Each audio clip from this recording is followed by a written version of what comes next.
Bonjour et bienvenue Madame, Messieurs sur Chancela Tchala News, votre média d'actualité avec l'éditeur du journal Impact News, Monsieur Joël Kadendanga. Bonjour et bienvenue.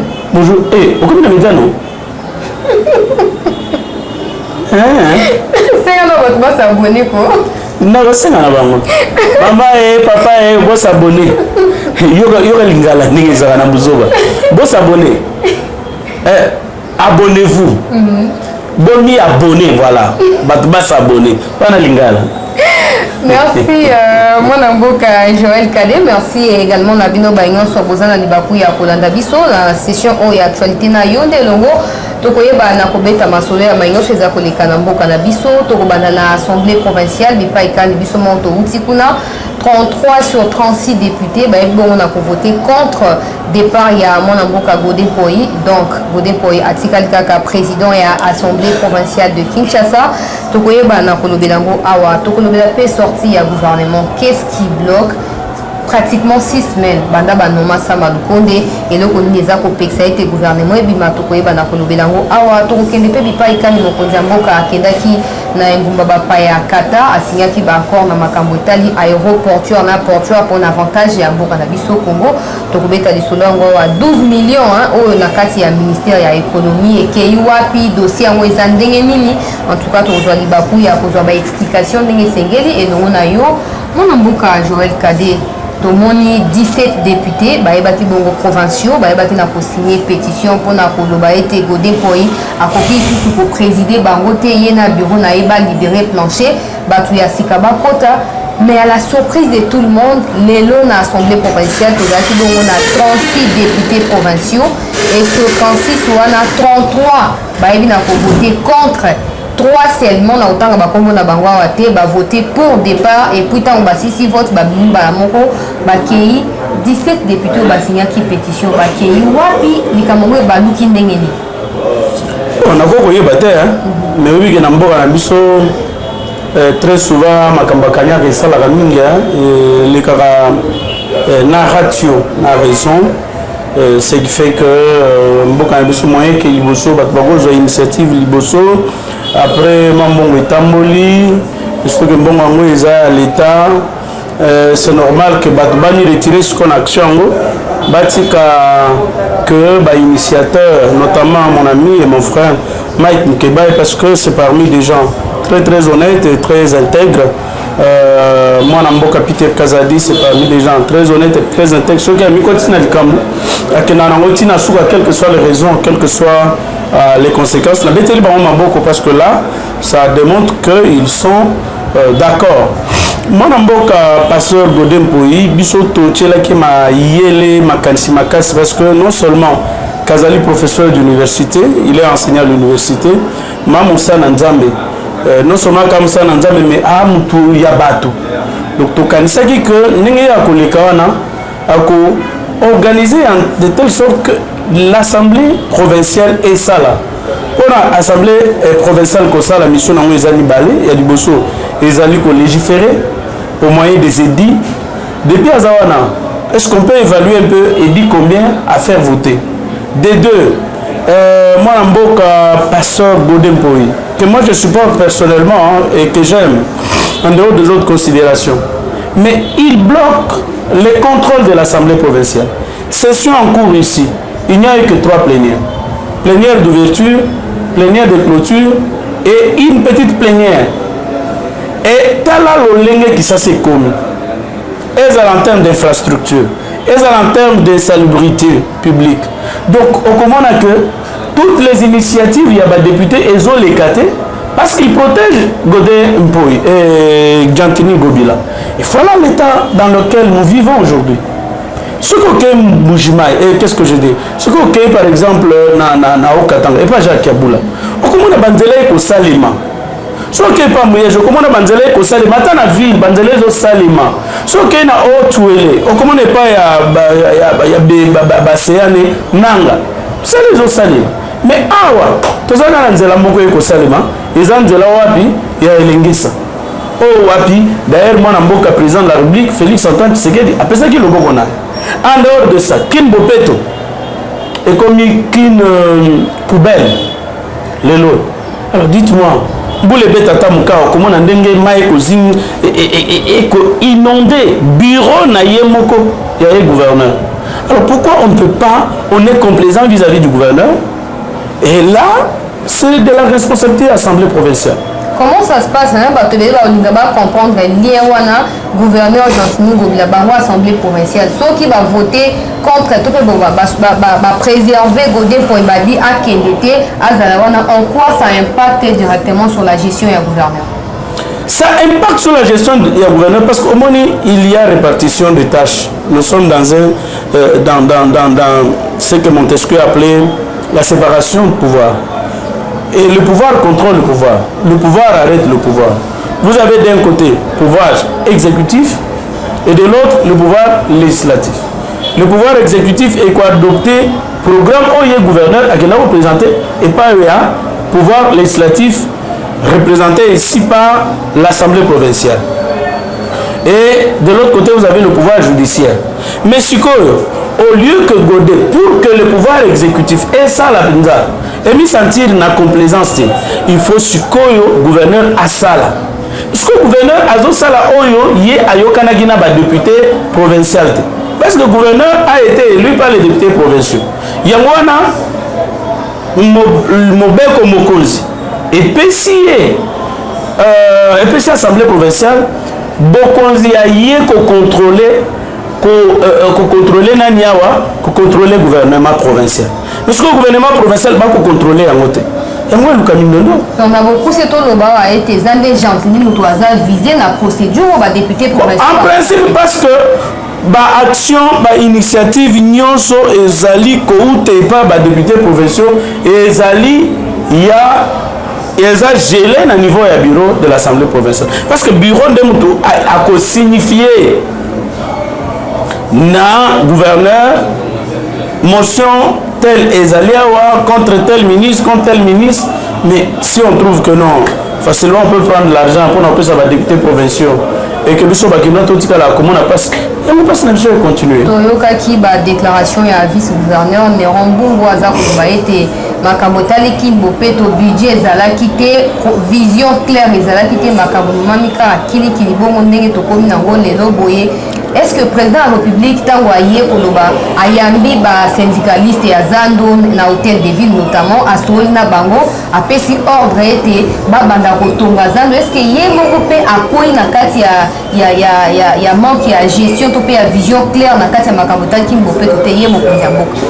Donc oyebi toza na régime constitutionnel o ezali nous sommes dans un système qu'on appelle régionalisme politique. Le régionalisme politique est saliété. Vous avez le pouvoir central et vous avez le pouvoir provincial. Ezali ba domaine de collaboration, na ba domaine de séparation de pouvoir. Domaine de collaboration ou domaine de souveraineté, ezali affaires étrangères, la défense et les finances. Donc la monnaie. Santé, où est santé? Où est l'économie? Où est enseignement primaire, secondaire et professionnel? Où est formation professionnelle? Et ils allaient dans l'attribution, ils sont presque exclusives dans la province. Il y a un moment lelo, ata maezo bimate na limité. Au lieu de tout na Douglas Nkulu qui gère une entité territoriale et décentralisée, au lieu de responsabiliser, Bakota Lagamana Mboka, Félix Antoine Tshisekedi. Et pourtant, il en va de la responsabilité, il y a chef de quartier, il en va de la responsabilité, il y a bourgmestre. Parce qu'en principe, selon la constitution d'Abisso, le bourgmestre répond devant le conseil municipal. Bah oui, le prolongement du pouvoir législatif dans le niveau de la commune. Dans le niveau de la ville, maire de la ville aussi, il répond devant les conseils urbains, qui est également comme l'Assemblée nationale, l'Assemblée provinciale, mais l'Assemblée au niveau, même au niveau de chefferie. Il y a aussi le conseil des chefferies. Le chef est élu par les conseillers de chefferie. Les bourgmestres, ce sont les territoires qui sont des entités décentrées, qui dépendent immédiatement ou directement au pouvoir central. Mais là, en ce qui concerne le marché, c'est du pouvoir du gouverneur de province. Le chef de l'État ne doit pas intervenir là-bas. Bon, on croit qu'il y a c'est ça une idée. Vous savez, j'ai toujours été objectif. Ça, moi, je vous donne les textes. Ça, c'est ce que disent le texte. Mais il y a un petit problème. C'est vrai, en pratique, c'est lui qui gère la ville. Toutes les villes ont toujours eu des problèmes lorsqu'il s'agit des capitales. Parce que dans la capitale, il y a le chef de l'État. Dans la capitale, il y a le ministre du gouvernement central. Il y a le premier ministre. Il y a un peu les chevauchements dans certaines attributions. Mais cela ne permet pas au pouvoir central d'interférer dans la gestion de la province. C'est comme la nomination au niveau de l'hôpital général de référence. Maman Emo. Ça, c'est le gouverneur. Ce n'est pas le ministre Eteni. C'est la violation de la Constitution. Vous comprenez? Donc, c'est juste pour vous dire que, en ce qui concerne les marchés sont gérés par le bourgmestre. Donc, les présidents, il ne fallait pas interférer. Non. Violation de la loi. En tout cas, je le dis tout haut.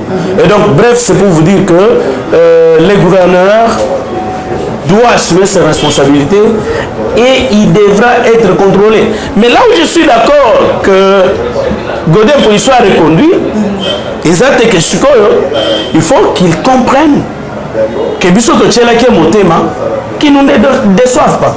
Surtout pour nous qui craignons Dieu, surtout pour nous qui sommes chrétiens. Il est la lumière du monde. Il est le sel de la terre. Donc si il ne donne pas de la saveur, Bissoto Tchelake Kuna, mais aujourd'hui, tout le monde est quitter. Est-ce qu'il faut espérer que prochainement, peut-être, ou comment ça va se passer? Donc, dans tous les cas, on peut tout simplement accepter le fait qu'il est resté et de continuer avec lui pour les 3 prochaines années. Très cher consort, il y a un problème dans ce pays. Le vrai problème, c'est quoi? C'est le formatage du mental du Congolais. Le Congolais n'est pas encore habitué à comment on passe. Et surtout notre classe politique. Nde sikawa mutu akoki alamukika na tongo boye a commis riche en un instant. Et pourtant, Laurent Gbagbo qui vient de quitter la prison a dit celui mutu alinga comme riche allait faire les affaires. Ce qu'on moni politicien a tongi bandako. Au moni politicien a tongi ba hôtel, ba flat hôtel. Au moni politicien a bandi a commis na ba avion, a commis na ba université. Ce qu'on moni politicien a commis na ba hôtel, a commis na ba chaîne de télévision, na ba radio. A muibi. Parce que na politique, ba soka mbomote. Na politique ba yaka pour na servir. Attends après ça. Si on dit déjà journaliste, a bandi ko tonga bandako belé a muibi. Vous comprenez? Parce qu'il y a des professions où c'est de l'apostolat. Hein, on est missionnaire. Hein, vous comprenez? Et donc, il y a un moment député.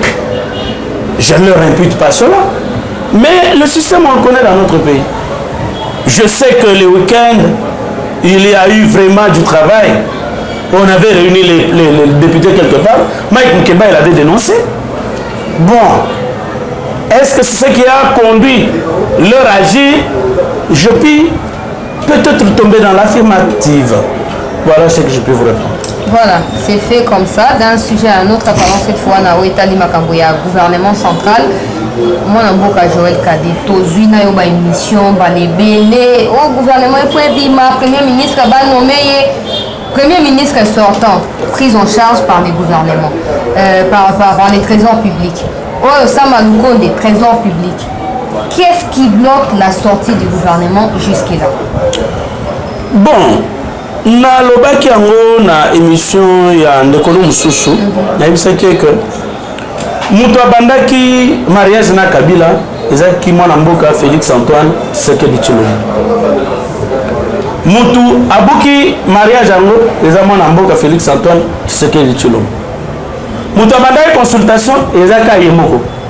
Mutu asukisaki consultation eza ye moko. Mutu a nommé informateur eza ye moko. Mutu a nommé premier ministre eza ye moko. Mutu a nommé papa Ilunga Ilunkamba ezaka ye moko. Mutu a bloqué ezaka ye moko. Ah bon? Cette fois dans FCC OT, c'est le FCC qui... Non, parce que là, vous savez, mwana mboka Félix Antoine Tshisekedi Tshilombo koko ndimate que oyo basalaki ye na Genève ezongele lisusu. C'est-à-dire, vous savez, nzete, omoni nzete, nzete l'arbre, un tronc d'arbre. Eteni nzete, et comme bon wana, et comme ambisi na mai te parce que umeli na mai. Donc, un tronc d'arbre restera tronc d'arbre quelle que soit la durée qu'il va passer dans l'eau. prière de contextualiser. Contextualiser, ça veut dire quoi? Yo kati pense que ba Katumbi, Fayulu, Mbemba, bako changer les lois parce que ba na union sacrée. Parce que il fallait que candidat président unique, il y a opposition. Moi, Namboka Martin Fayulu et l'Obama Guinini, qu'il était une souris naine. Le lingue, moi, Namboka, Lambert Menda Lobaki. Est-ce que Kokaki Koleka Liboso Kamere, Liboso Félix Antoine Tshisekedi? Mais pas tout le monde va s'alaquiller. Il y a quand c'est que le loba va mettre les maboko, va accompagner à réussir le mandat. Jamais ils le feront. Regarde à partir de leurs agissements, regarde à partir de tout ce qu'ils font. Et le Congo se bat comme ça, l'élo. Bazo ça la pona nini pour que Tshisekedi a échoué. Vous comprenez? Donc c'est juste pour vous dire ceci, madame. Moi, Namboka Félix Antoine Tshisekedi Tshilombo doit se lever, s'assumer, nommer son gouvernement. Parce que Zanaba ennemi Oyo, Mibale, Yaliboso. C'est le temps. Le temps n'est pas son allié. Le temps n'est pas son ami. Le temps, c'est son plus grand ennemi. Yami Balé, c'est la misère de la population congolaise. Kende Kindele, Kende na Chikapa. Pour entre Kele na Kanzala, Ezaya Kobukana. Il s'est écoulé. Batubako le Gana, boîte Mikolonio Sobako Kufa. Bazo kufa batu mikolo nyonso zala tolobate. Or toza na assemblée, la majorité a basculé, mais maintenant il faudrait que le gouvernement ezala pour totuna. Assemblée provinciale, assemblée nationale ekotuna nani. Manzela yango ebukani. Yolo wana eza désenclavé. Kimbango eza enclavé, qu'est-ce que je dis? Eza enclavé. La situation sur le plan social s'empire davantage. L'insécurité tolobate. Il faudrait qu'il mette en place un gouvernement qui devra répondre de ses actions devant l'Assemblée nationale. Mais est-ce que par exemple, hein, si la charte de conduite de l'Union sacrée était définie au préalable, certainement qu'on allait avoir un gouvernement? Madame, la charte de l'Union sacrée pour la nation, c'est le président Félix Antoine Tshisekedi. Il l'a bien défini. Alors, Baginini, le salut du peuple est au-dessus de la loi. C'est ça la charte. Point barre. L'état des droits, c'est ça la charte. Point barre. Tout un critère sous souté. Après, on a bateau à Sika. Ami concentré quand on a bateau moko anate kaka bango moko bana ya. Ce que ça kamita tout il faut examiner la kamita. Non, à un moment donné. Donc, biso a trouvé pour accompagner Baona Moukil. Tu es tika Bamoti. Bamba c'est là. Donc, ceux qui sont à Sika, net Kabundu, bien Kabouya, oh, t'es incompétent. Oh, quelqu'un l'olenga dirigeant qui plaignait là. Moi, on a Kabundu. Akataki, député, Moko Azak, au fin, étudiant, et ainsi de suite. Akataki, et député, on va maîtriser le règlement intérieur. Donc, on comprendre que compétence, c'est ça, comme sous on a parlé de là. Or, c'était la machine FCC qui avait mis en place. Donc, ils ont horreur du changement. C'est pourquoi moi je dis, si le président ne le comprend pas aujourd'hui, qu'il doit s'assumer, il doit préparer 2023. Et 2023, on a déjà perdu plus une année, 2 années et demie. En tout cas, c'est nous qui sommes opposés au gouvernement. En tout cas, les gars, c'est nous qui sommes opposés au gouvernement. Président, il faut s'assumer. Toyo qui a qu'on peut s'assurer une explication pendant au cadre il y a eu des personnes de quoi à mon amour Kabouya que non président Senga qui représentativité des femmes tant ou à mon qui combat basé dans la liste était il y a wana aboy ko signer ordonnance. Lobby a Toyo qui a journaliste sous promo kondiamboka oh non INC quota est simité MLC quota est simité. Dès que yo mo zo na pourquoi président Azako s'imposer. azotika ke mikolo ebengana mpo amipesa raison na 2023 to eza ndenge nini nakota makanisi te mama en tout cas nakota makanisi te biso topesa catholique na bakonza mboka na minute ngai nayebisi ke bato oyo batrahisaki yo na Genève bakotikala kobongwana te po basala lelo bolamu ye asali bango bolamu nde bazongai na mboka oyo alalaki libanda na GB azongai epa na bango te Moïse akoma ti na Kasumbalesa akotaka melelo ye mwana mboka Félix Antoine Tshisekedi nde moto asengai na Kabila alobaki ne ngai nakosala manso Moïse akozonga moto moko tozalaki na ye mais depuis azongaka ata melesi ya pamba atikala kopesa te kama na mboka Salomon Escadela nde moto apesa yaya na ye Maman Denise Nyake merci mais pendant ce temps en train de rafistoler la stratégie pour déstabiliser Félix Antoine Tshisekedi Tshilombo. Mais s'il ne le comprend pas, ça se risque de périr. Bon, peut-être que au nyonso au tipoto par exemple, mais keba les amis tout monde au tipoto déjà journal officiel. Moi namboka kabono moi j'invite Maître Guy. Ayo osani. Va regarder comment il a restructuré le journal officiel aujourd'hui. Journal officiel, les aïe place mogo au Koti Boye, au Koti Kaboye, au Koti Mogo. Trafic, il y a des textes légaux. Et va d'avoir un atelier. On m'a dit des ényonso. Tonga banda. Mais il y a vendu qu'un akanda mais à limiter dans sa petite pauvreté, effacé comme tout le monde, marchant dans sa petite jupe. Donc c'est juste pour vous dire ceci, madame, que le président seul, il sait ce qu'il veut, qu'il le réalise parce que nous, peuple, nous l'attendons. Et nous allons le juger en 2023. Le message il est clair et il est passé. Union sacrée et Nandeng Makamoza au Kenya, tu peux étaler vraiment Oeza Lokola Mamba Nzoube, Oeza Kotuba Nakati, il y a Union sacrée. Sauf qu'il est nommé Ozako Senga président à s'assumer à administrer le gouvernement et qui administre le gouvernement, se sentir lésé, se retirer Union sacrée et Panzani. Est-ce que l'Assemblée nationale et qu'on a touché, c'est-à-dire qu'il y aura des députés qui vont basculer les sous-sous, au se retirer. Et puis, Union sacrée comme une minorité, situation que c'est compliqué. C'est ça les conséquences normales. On ne peut satisfaire tout le monde de son père. Batouillon sur la politique parce que la politique n'est pas ça avant. Ici, c'est un problème d'intérêt immédiat. Parce que nous avons une caractéristique des politiciens mabé. On dit un politicien, il réfléchit aux prochaines élections. Mais un homme d'État réfléchit aux générations futures. Mais malheureusement, dans la plupart des cas, on a une sélection en 2023. Moutata Mokote a vendu que non, en 2030, ma fille est née à 16 ans aujourd'hui. En 2030, elle aura 26 ans, elle aura 27 ans, elle aura 28 ans, elle aura 30 ans. Le lingue kanyako vivre. Mais on détruit tout. Banzete, et la société moko ya général moko. Et ça la kuna na province à Équateur. Bazo timo la banzete. Na misisa. Na nzete ya moko. Na makasa. Nyonso ko kende Chine. Moi société ni nous sommes kotanga so eza discrétion té. Manyema union.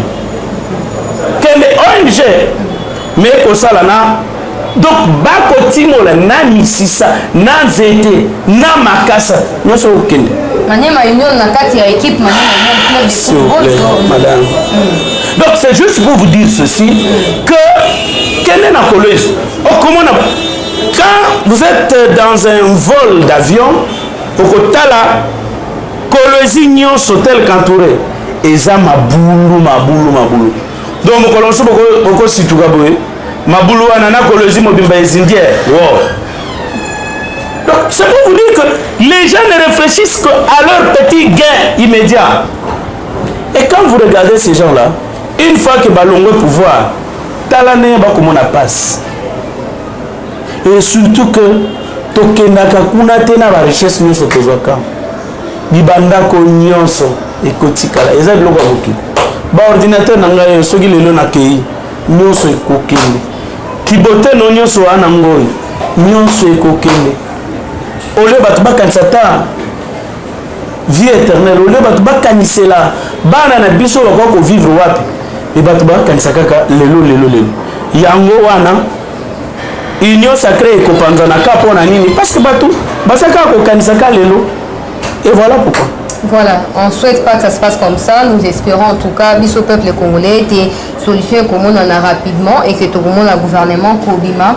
Mokonzi Mboka kendaki na Qatar bipa ikanya yebaki na ko signer ba contrat pour na makambo etali to benga oka social ndenge peuple congolais linga ko benga social makambo ya ba avion il faut ezonga makambo ya ba enduka ba train il faut ezonga ba infrastructure il faut ebongisama peuple congolais alingi ayeba ko ba contrat ngo eza à long terme à court terme to comment peuple congolais a ko bénéficier nango directement. Et ça est là qu'on a au loba. Moi, je suis Félix Antoine Tshisekedi, je me dis que c'est un homme d'État. C'est un homme d'État. C'est que Akokanisa, génération future. Génération future parce que j'ai toujours dit, elles ont la transco, elles ont la bavion, à Kobenda, Kobongisaba, Banini. Il y a muto à côté de la train en attente. Bani Baba à côté avion, à côté Ninte.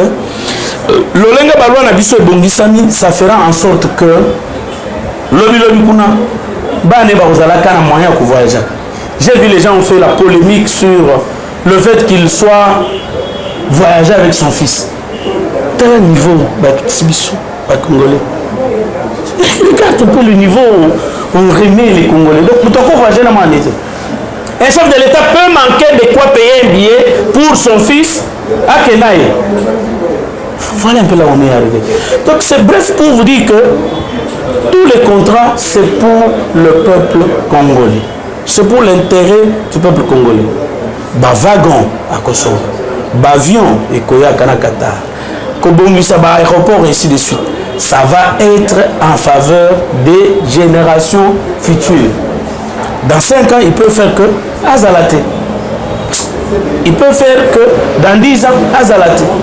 Ça va contribuer na bana na biso. C'est ainsi que nous saluons le contrat Nyoso et Asinyaki. Je sais que le gouvernement et Samal Konde de Moutou a concrétisé Yango et nous espérons que ça va aller. Il faut aussi reconnaître que le chef de l'État c'est le premier diplomate d'un pays. Voilà ce que je peux dire. Premier diplomate du pays, mon amboka. Tout le monde va 100 jours et les cas initiative, il y a Mokonzi Mboka et Koti Batuna ba prison.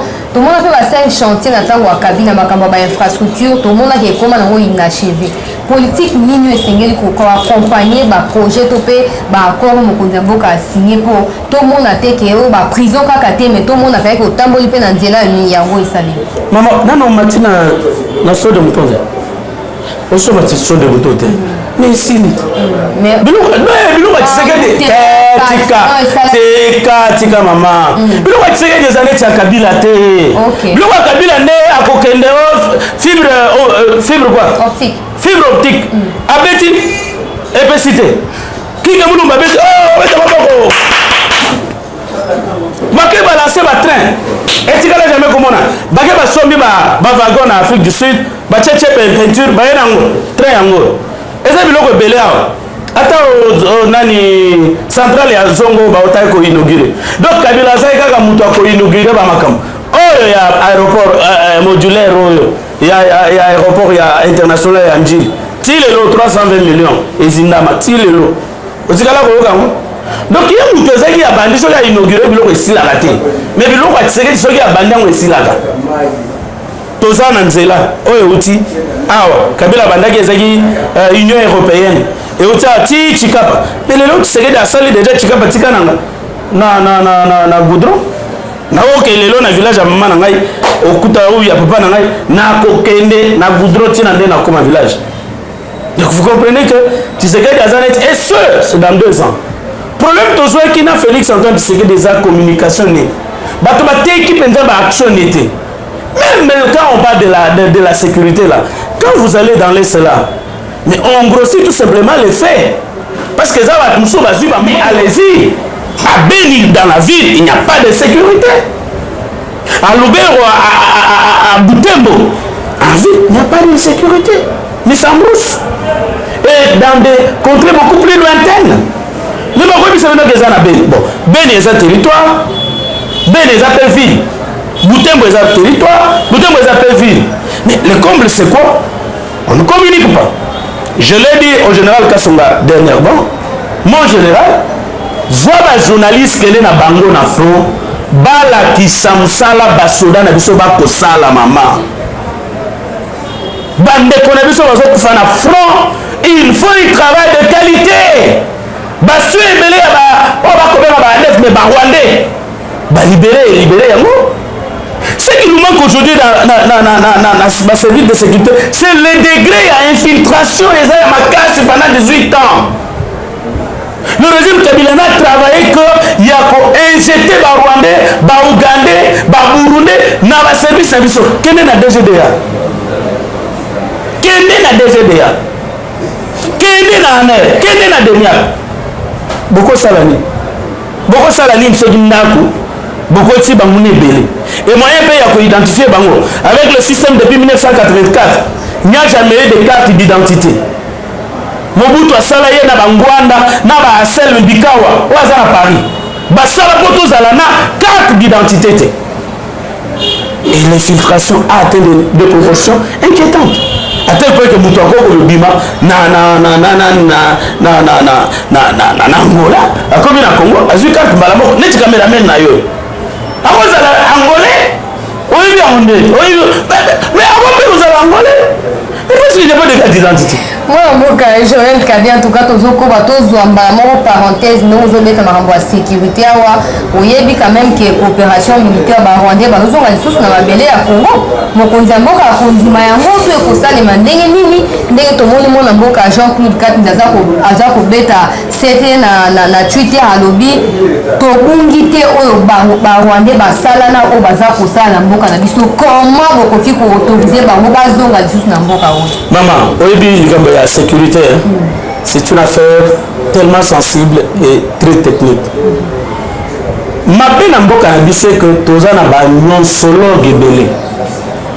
Non-sologie. Donc, Batouba et tout. Et ça droit constitutionnel, naïbi. Il faut qu'on ait mettre point de vue. Et ça la sécurité, naïbi. Et ça l'espionnage, naïbi. Et ça l'économie, naïbi. Bagnon solo de balekinde belé na Mboka Nabiso. Attends la diaspora, baleki belé. Bah ça les premières réunions parce que il y a des mécanismes qui ont été mis en place. Mécanisme pacifique, na mécanisme armé. À l'interne, beaucoup de gens n'ont jamais comment un général qui a son porte-parole est armé. Abima Boya, Kopé Sabino, secret. Non, ça ne se discutera jamais sur la place publique. Bato ane ba ko betela bino likambo sur la place publique. Beaucoup monde botikala ko mona ngote. Botikala ko mona ngote. Ou bien bato ademia ba ko betela bino oh non voilà ce que nous faisons. Non. Ou le conseil spécial chef de l'État en matière de sécurité, monsieur François Beya, a ko betela bino d'ailleurs bato ba yebi. Baba na ina Fantomas bato ba mona kaité. Bato belé ba yebi. Car moi, Nicolomike, à l'équipe, à deuxième, je bakomi koyeba et moi mukemuke. Bakena na Kigali, basali réunion, ba poursuivre les travaux awa, ba travaux na balobi, on va mettre le mécanisme de communication de renseignement. Et ça dit que ba Rwanda ba koya ko bunda ah non. Mais quand on ne connaît pas, bon, on veut tout simplement attaquer son pays. La meilleure des choses que les gens trouvent, c'est parler du mal de son chef de l'État, c'est parler du mal de son pays. Où est le problème? Mais moi je vous dis, j'ai l'information. En tout cas, François Beya, na général Abarwandé, Batikala jamais Koyokana, je dis bien, Batikala jamais Koyokana pour que Barwandé bazonga sou na mboka na biso. Ezaka likambo ya bino ba nyosolo. Bon, voilà, tous on a donné un groupe à Mokondi Kinshasa pour la Kobeta Masolo, il y a 12 millions dans il y a ministère, il y a économie. Oui, ça fait beaucoup. C'est ça rumeur, et ça réalité, tous les amis, ça journalistes et monnaie en beaucoup. omoni tango koti na bureau na bengi ndeko Georges Kapiamba na bina moni eloko moko ezoleka na nini. D'abord c'est le président à la cour d'appel Gabriel qui m'a appelé alobi na nga tala na likambo na est-ce que otie pas Georges Kapiamba et bien otie pas Akage natangi ti na bina vanda na Kapiamba na Jean-Claude Katende naza tovanda bango tosali plus de 30 ans. Quand on est collaborateur, comme mon allié que vous venez, mon ami d'enfance, Bokutaki na bureau, Philippe, oh la banane Impact News depuis le Bumbashi. Donc, et ça va yebi depuis plus de 30 ans. Donc, ceux qui Georges Kapiamba, ceux qui Timothée Mbouya, ceux qui comment il s'appelle, Jean-Claude Katende a commis communiqué na vocabulaire na bango. Donc je peux m'estimer aujourd'hui que je connais la sueur des gouttelettes de leur vocabulaire. Nabina ba mo bango ba utilisaka. Au moins Akage est préoccupé. Lazado est préoccupé. Babanda Gabani na bango. On a eza article et puis Georges Kapiamba comme na ba faute d'orthographe. Bon mona yango wapi? Georges Kapiamba ngana yebi. Ou bien za la maître Bopol. Ope collaborateur nae comme on a pas faute d'orthographe. Non keba opo la tanga na collège Saint-Louis pas wapinga na tanga. Donc sur ce point là j'ai dit au président Gabriel que d'abord moi je trouve que ça lokuta parce que Georges Kapiamba a comme lettre mon nini wana yewa auto continue là en communiquer na kendaki komene banquette na na niveau ya ministère ya économie.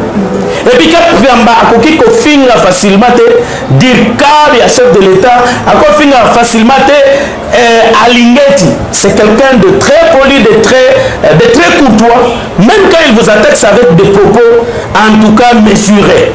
Donc ako finga te. Alors, na menaki banquette na niveau ya Impact News. D'abord, la première chose, vous savez que ce qui a créé les tollés au début à régime, il y a Félix Antoine Tshisekedi, et ça des koto balobaka rétro-commission Kamere au Azwaki à Ibaki 15 millions de dollars. Moi, je suis Tshisekedi Akenda, Bitumango Akenda d'ici jusqu'à l'extérieur, à Tigala à Komati, à niveau de Kolobeza, COP, rétro-commission.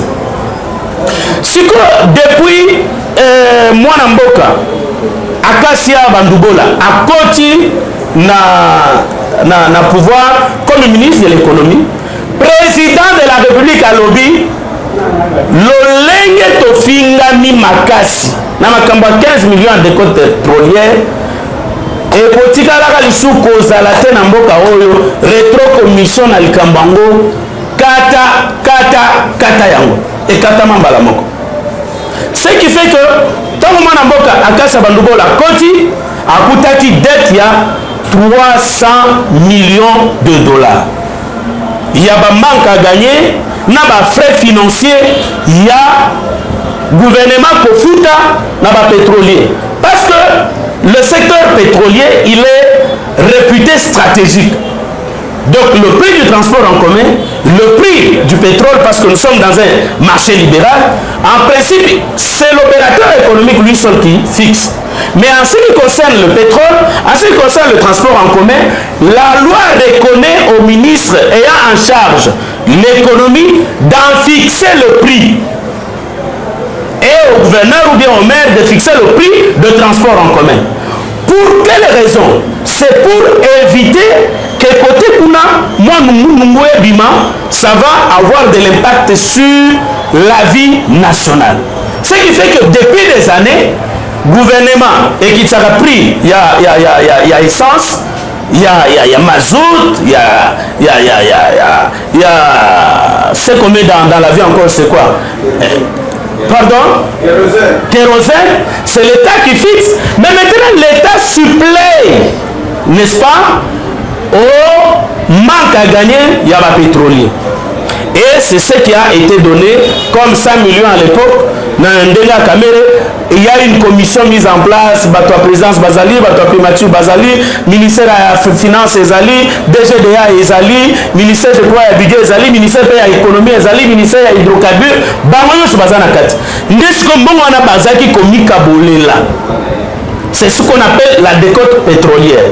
Si vous avez maman Akassia Komi, vous allez réaliser que en 2015, litre d'essence à la pompe, 20 000 francs, Mais dollar et mati, dollar à l'époque c'était à 16 000. Mais mati comme il a 20 000, litres à la pompe, et ça combien? 2 000 francs congolais. Donc on a connu une appréciation. Mais au lieu de reconnaître le Cambo Manamboka Akassia Bandubola Sali, Batubako Lukakaka, na course vers, n'est-ce pas, vers la formation du gouvernement, il faut qu'on voit que les pots de bananes sur la route, donc on va fabriquer les blocs. D'abord, avant, parce que il y a ministre du commerce extérieur. Oh, moi c'est mon conseiller Mboka. Et boy, dans tout ça, Bandubola, moi na Mukekele, elle reste au-dessus de la mêlée. C'est une jeune dame qui fait presque ma fierté à moi. Je sais que c'est normal parce qu'elle est montée très rapidement comme ministre de l'économie. Elle a réalisé beaucoup de choses pendant qu'elle est là. Parce que je vous donne une information que, par exemple, les frais bancaires, pétrolier, crédit na banque, on va négocier intérêt. Oui, bien, on a intérêt, et ça, gouvernement. Trésor public. Mais c'est elle qui vient d'arrêter ça. C'est elle qui vient d'arrêter ça. Donc vous comprenez que Madame Bandubola devrait être acclamée plutôt que Kangele Mamakambo a commis milliardaire, a tagi 2 milliards na Luxembourg, Sugo et Sili et commis 12 millions. Mais je vous dis vraiment, ce que nous trouvons dans l'élément, à quoi qu'on saisir carrément justice.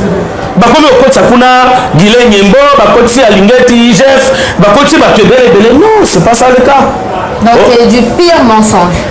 Pire montage, grossier montage fabriqué dans l'intention tout simplement il y a que ça la Manamboka Akassia Bandubola Mabe. Voilà, Tokei peut-être pour la chuter na makambo pe talifaka IGF wana toyokaki IGF après multiples enquêtes koloba été Sénat eza pour protéger miyibi na nzela ya baunité eza kaka Sénat te en tout cas même na Assemblée nationale bato oyo baza redevable devant justice bazalaka na bango mais mwana mboka Jules alobi na ndenge ya global alobi ke Sénat eza pour protéger puis en tout cas tomoni mwana mboka José Makila pour s'en prendre lamentablement na Jules Alingeti à commettre a été à saisir présidence pour interpeller mwana mboka Jules atanga na bakombo nani yango nde aza moyibi nani yango nde azalaki na kati ya Sénat mwana mboka to comprendre nini toye na salle ya classe le voleur arrêté de tricher ou de voler et puis ngamba mona teme na bandi koloba seke na tubami na likambo moto alobi to ndenge nini donc na wale ozala mayele mingi yo soki otuli mutu na ozala na réponse na kati baya balobi arrêtez de tricher. Dis, monsieur le professeur, vous faites outrage à la classe. Est-ce qu'il y a des tricheurs ici? Qui se sent mauvais, c'est mouche. Est-ce qu'il y a eu l'élection à Sénat et Salamaka? Est-ce que quand on a proclamé, la CENI a proclamé les résultats, le président de la République avait fait quoi? Il avait suspendu l'installation du Sénat. Pour l'année. Parce qu'il y avait eu des suspicions ou des soupçons, il y a corruption. Pour l'année, Bakendaki Kosomba, siège na Sénat. C'est parce que Baïbaki qui Baïbaki. Bukangalozo Baïbaki. Na dossier Bukangalozo, 4 sénateurs. Autant que va convoter. Maman. Au niveau de la Bungam. Déjà, Oyebi Bango Kendo dans le rapport. Au Gomona Kebaza, 4 sénateurs. Baké Kosomba. Parce que pour être élu sénateur, c'est 3 députés provinciaux. Pas sénateur. J'ai dit les 3 députés provinciaux. Or, il va dire millions et belé. Qu'on soit 100 000, qu'on fasse députés provinciaux. Tu as vu le députés provinciaux. Et d'une manière générale, on soit sénateur. Bazaki peut élu député provinciaux. C'est-à-dire que vous aurez sénateur Yemoko, voilà Yemoko, n'a voyé 2 députés provinciaux. Allez, c'est fini. Et puis, nous avons salamaki ba biloko ndeko na biso akokima kima oyo asalaki atindaki balisi ezaka ye na mwasi. Donc par exemple moi na mboka je prends un exemple bon parce que lui c'est mon grand frère asala ngai lokote aya na ngai. Moi na mboka neti ngoyeka sage ya na ngai. Ye moko député provincial, moi on est député provincial. Moi c'est sénateur. Ye moko député national. Déjà ça na voix. Vous comprenez? Asa déjà na 2 voix. Azuma 100 000 et ça les ni. Am tombon. Apesi mususu. Après député. Azuna moi Jeep moko ya makasi apesi. Azuna tana moi lupango ne moko apesi. Tokaniki. Yo ke ko biboma na Sénat. Tout simplement pour avoir les immunités, on fait de ne pas être poursuivi. Yo ke ko soba ba voix pour basa na nini na Assemblée nationale. À limite à cité. C'est l'homme que je ne connais pas, que je connais des notoriétés. Je le connais des notoriétés. Lui aussi peut-être, s'il me connaît, il me connaît aussi des notoriétés. Donc c'est juste pour vous dire que pour prouver que l'eau y a lobby et ça solo, il y a beaucoup de monde alors qu'il y a beaucoup de bango et l'eau terre, bamiyebi. Mais bon à l'État, tôt ou tard, ceux qui bango va foutiter, bango va foutaram. Mais est-ce que la immunité est possible ou pas? Papa, maman, au monde, les loups ne se mangent pas entre eux. Et ça, comme Salamoro, où les loups se mangent, c'est dans la presse. Ou quand on voit quelqu'un monter, comment le taire, on fabrique des bêtises, on lui colle. Le lingue a mis 4 bas comme on a passé Nicolo. Et donc, il n'y a que chez nous, les loups peuvent se bouffer. Mais les sénateurs, Bakotika, Lakate, Colivrer, Bandeko Yabango. Ça, je vous assure. Voilà, donc pour la cochité, Kalev Moutonde au hasard porté disparu, toza konuka to yebite za justice za biso to yebi bisika ni tozwa été hasard ko senga été procès soki ba osala procès na makambo na iza na public. Ba makambo ya révélation asikezali to banga to saboni. Bon, ezali comme là makambo etali sécurité, renseignement, la compte à contaminer minute. C'est un détenteur de secret d'État. Ba fundié pas pour makambo yi asalaki na cadre ya musalani bozana muyambo bozana carbone beni bozana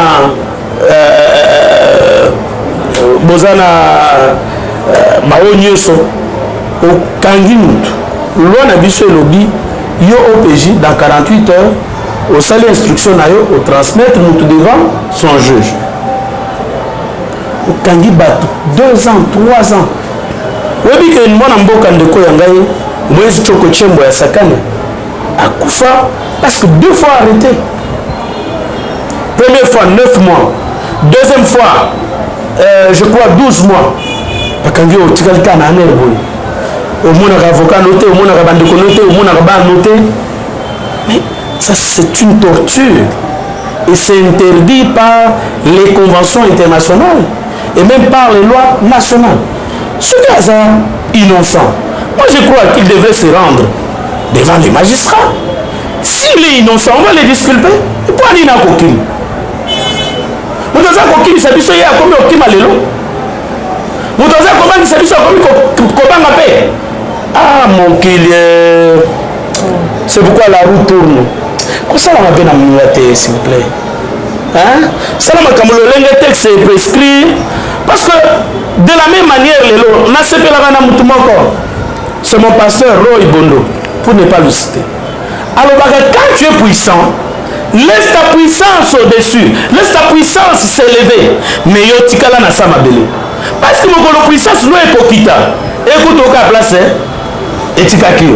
Mais ce qui ont matina puissance na yo, mon puissance peut kokita pour ça nini na yo na puissance. Mais ce qui c'est la chute est très brutale. Mais ça sera catastrophique. C'est pour vous dire, Lélo, aux micro, aux caméra, si tu trouves que tu as la capacité, il y a oublié permettre au film à finir à bateau. Oh, humilier à bateau. Moko, yope okomata. Parce que la vie, tozaka corrompu. Mokolo mususu, yope sko mikuta likolo, ngai nase. Ngapende mutu na ozana micro na caméra.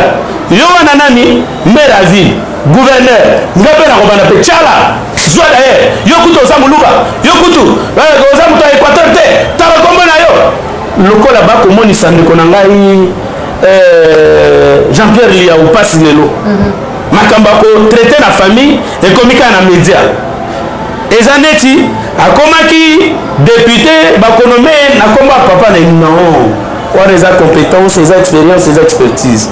Voilà, très chers consoeurs, ce que je puis donner comme réponse à toutes vos questions. Et puis pour la Kosukisa, mon amboka Joël Kademotuna Yasuka, mon amboka Noël Tchani, ancien candidat à l'élection présidentielle à 2018, Azako Senga été verrouillé poste à présidence, pesa yango ben na bato ba botami na tata pe maman congolais d'origine. Attends botami na Congo mais so ba bot na yo za 50-50 zone na un poste mususu mais présidence témoin analyse moké. No oye moi elo esala mapasi eza oyo. Tondimi na mboka na biso tozala na constitution na biso c'est consacré liberté de pensée, liberté d'opinion, liberté d'expression. Mais en même temps soki mutu alobi yo mi sentir concerné quand on taille koloba makambo ya mwana mboka makila José balobi te bamimi baza na Sénat batangi kombono te mbala moko yo telemi ekomi likambo. C'est la même manière likambo ya nationalité. Pourquoi mwana mboka Moïse doit se sentir concerné pona kofuta ba laboratoire ne nyonso au lieu que discuter parce que Tchani n'a engagé que une réflexion, une thèse. Yo posana ya yo au lieu monter batu pour ma finga Tchani parce que alobi en monter parce que aboya mwasi na ye alobi en monter parce que bana ba américain alobi en monter parce que américain alobi en parce que c'est une pensée et liée à l'obi. Maintenant qu'est-ce que vous devriez faire au lieu à kofinga finga ye bosali pe bino antithèse. La thèse ya Tchani yangoyo ya Moïse Katumbi pe yangoyo olobi par exemple que Obama aza 50 américain 50 Kenya olobi Sarkozy kutu aza roumain aza français te olobi par exemple l'ancien premier ministre français aza nani aza espagnol mais Kambaki France opesa antithèse basangiso ya lobi de père et de mère ya lobi non il y a ceux qui ont contribué au développement de l'Amérique mais bazaki ba américain te. Et d'ailleurs si nous regardons bien il n'y a personne qui peut se prévaloir d'être congolais parce que bisogno sorti Égypte bisogno sorti Éthiopie bisogno sorti Israël. Alors de ces deux de la thèse à l'antithèse on trouve une synthèse et le pays se développe, le pays avance. C'est du choc des idées que j'ai eu la lumière. Mais chez nous les Andéens, ce que le cas n'a monaka nous suivez. Oh journaliste à monaka bien te, aza handicapé à la télévision le soute. Oh c'est que mon fils n'amoko ka mutuna ki pofu na mugilo. Naka ngamo mutuna mona te. Combien de gens sont des mères étrangères? Combien de gens sont des pères étrangers mais qui veulent devenir président de la République? Alors, donc moi je vois, on prêche une chose et son contraire. On veut une chose et son contraire. Et vous développez une autre thèse pour qu'on puisse finir par une synthèse. Nous avons pourquoi toutes les officines, il y a ensemble et télémis pour la cofine la Tchani du matin au soir. Sophie, un homme que je ne connais pas. Je le connais de notoriété, tout comme lui aussi peut me connaître de notoriété. Bref, voilà ce que je puis dire, j'espère. Yo, lobby mingi, oh, c'est que tu peux nous chuter. Je crois que dans une minute, tu peux chuter. Tu peux chuter, Bamoko. Na pesi merci mingi na bao nyonso balandaka yo na kosenga na bango ba like makasi na télévision na yo. Nous avons été dans l'ombre dans sa mise en place. Je suis fier. Yana lobaki okoko ya manga mutaliboso te kena no bandana ba mususu nga naza mokolo bord nakoyaka à tout moment à temps et à contre-temps. Je te félicite. Te souhaite plein succès. Je souhaite que dans moins de 3 mois balinga eloko na yo pour que liboso et la monétiser pour te permettre de kufuta ba agent na yo. Je suis fier de votre intelligence, de vos progrès et je dis aussi merci à tous ceux qui m'ont soutenu durant la période difficile que je venais de traverser. Je crois que j'ai tourné cette page là, j'ai été plusieurs fois combattu bon, les gens pensent qu'en me taisant, ils auront gagné quelque chose. Mais je crois que je viens tellement du néant, que ceux qui m'ont vu il y a 30 ans, comme celui que j'ai dans ce bureau, que le caméraman pourra le prendre, en me voyant aujourd'hui, il se moque de tous ceux qui me combattent parce qu'ils sait que